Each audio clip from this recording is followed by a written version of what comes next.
ಈ ಸರ್ಕಾರದ ಬಗ್ಗೆನೇ ಇಡೀ ಕರ್ನಾಟಕದ ಜನತೆ ಕ್ರಾಂತಿ ಬಿಟ್ಟು ಒಂದು ರೀತಿಯಲ್ಲಿ ಭ್ರಾಂತಿಯಾಗಿದೆ ಈ ಸರ್ಕಾರದ ಮೇಲೆ. ಆಡಳಿತ ಮರೆತು ಬಿಟ್ಟಿದ್ದಾರೆ. ಅಭಿವೃದ್ಧಿ ಅಂತೂ ಮರೀಚಿಕೆ ಆಗಿದೆ, ಹಣಕಾಸು ಇಲ್ಲ. ಹೀಗಾಗಿ ಈ ಥರ ಒಂದು ಡ್ರಾಮಾ ಮಾಡ್ಕೊಂಡು ಹೋಗ್ತಾ ಇದ್ದಾರೆ. ಮುಖ್ಯಮಂತ್ರಿಗಳು ಒಂಥರ ಹೇಳ್ತಾರೆ, ಉಪಮುಖ್ಯಮಂತ್ರಿಗಳು ತದ್ವಿರುದ್ಧವಾಗಿ ಹೇಳ್ತಾರೆ, ಮಂತ್ರಿಗಳು ಇನ್ನೊಂದು ಹೇಳ್ತಾರೆ. ಮುಖ್ಯಮಂತ್ರಿಗಳು ತಮ್ಮ ಸಚಿವ ಸಂಪುಟದ ಸದಸ್ಯರ ಮೇಲೆ ಕಂಟ್ರೋಲ್ ತಪ್ಪಿಟ್ಟಿದೆ. ಹೈಕಮಾಂಡ್ ಹೇಳಬೇಡ ಅಂದ್ರೂ ಕೂಡ ಹೇಳ್ತಾ ಇದ್ದಾರೆ. ಮುಖ್ಯಮಂತ್ರಿಗಳು ಅವ್ರನ್ನ ನಿಯಂತ್ರಣ ಮಾಡೋಕ್ಕೆ ಸಾಧ್ಯ ಆಗಿಲ್ಲ, ಆ ಪರಿಸ್ಥಿತಿ ಬಂದಿದೆ.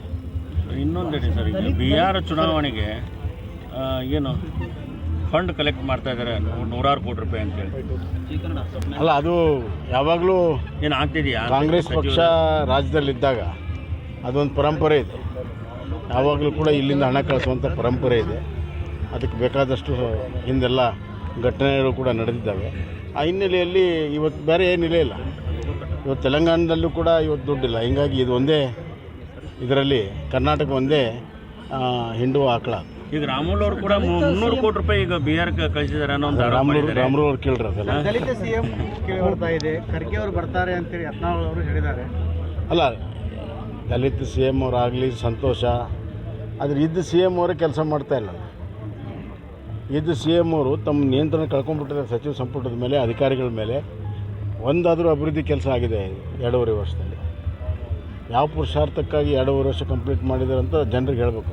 ಸರಿ, ಮತ್ತೆ 2028 ಯಾರು ಬಂದರೂ ಕೂಡ ಕರ್ನಾಟಕದ ಹಣೆ ಬರ ಕಾಂಗ್ರೆಸ್ ಕೈಯಲ್ಲಿ ಎಂದೆಂದೂ ಉದ್ಧಾರ ಆಗಿ ಸಾಧ್ಯ ಇಲ್ಲ. ಸಿದ್ದರಾಮಯ್ಯ ಅವರು ಕೂಡ ಹೇಳ್ತಾರೆ ಮತ್ತೆ 2028 ಚುನಾವಣೆ ಮತ್ತೆ ನಿಲ್ತೀನಿ ಅಂತೇಳಿ. ಯಾರು? ಸಿದ್ದರಾಮಯ್ಯ ಅವರು ಸರ್. ಅವ್ರು ಯಾವಾಗಲೂ ಹಂಗೆ ಮಾಡ್ತಾರೆ. ಅವ್ರು ನಿಲ್ಲಲ್ಲ ಅಂತಾರೆ, ಮತ್ತು ನಿಲ್ತೀವಿ ಅಂತಾರೆ. ಅವರು ನನ್ನ ಪ್ರಕಾರ 2028ಕ್ಕೆ ಮತ್ತೆ ನಿಲ್ತಾರೆ.